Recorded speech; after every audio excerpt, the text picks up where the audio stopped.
नवदुर्गा का दूसरा स्वरूप है ब्रह्मचारिणी।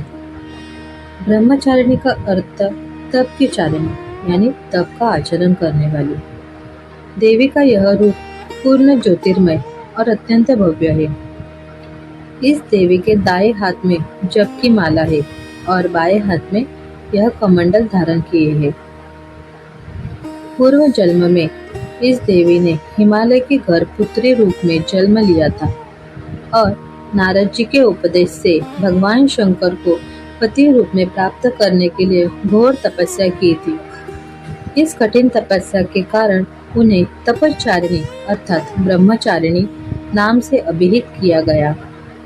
1000 वर्ष तक उन्होंने केवल फल फूल खाकर बिताए और 100 वर्षों तक केवल जमीन पर रहकर शाक पर निर्वाह किया। कुछ दिनों तक कठिन उपवास रखे और खुले आकाश के नीचे वर्षा और धूप के घोर कष्ट सहे। 3000 वर्षों तक टूटे हुए बिल्व पत्र खाए और भगवान शंकर की आराधना करती रही। इसके बाद तो उन्होंने सूखे बिल्व पत्र खाना भी छोड़ दिए। कई हजार वर्षों तक निर्जल और निराहार रहकर तपस्या करती रही। पत्तों को खाना छोड़ देने के कारण ही इनका नाम अपर्णा पड़ गया। कठिन तपस्या के कारण देवी का शरीर एकदम क्षीण हो गया। देवता, ऋषि, सिद्धगण, मुनि सभी ने ब्रह्मचारिणी की तपस्या को अभूतपूर्व पुण्य कृत्य बताया, सराहना की और कहा, हे देवी, आज तक किसी ने इस तरह की कठोर तपस्या नहीं की। यह तुम्ही से ही संभव थी। तुम्हारी मनोकामना परिपूर्ण होगी और भगवान चंद्रमौली शिवजी तुम्हें पति रूप में प्राप्त होंगे।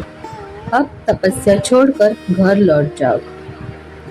माता घर लौट आई और ब्रह्मा जी के अनुसार शिव जी ने उन्हें पत्नी के रूप में स्वीकार कर लिया। माँ ब्रह्मचारिणी को मिश्री, दूध और पंचामृत का भोग बहुत प्रिय है।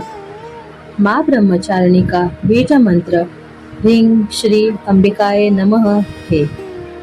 इसके अतिरिक्त एक स्तुति मंत्र या देवी सर्वभूतेषु माँ ब्रह्मचारिणी रूपेण संस्थिता नमस्तस्यै नमस्तस्यै नमस्तस्यै नमो नमः यह भी है।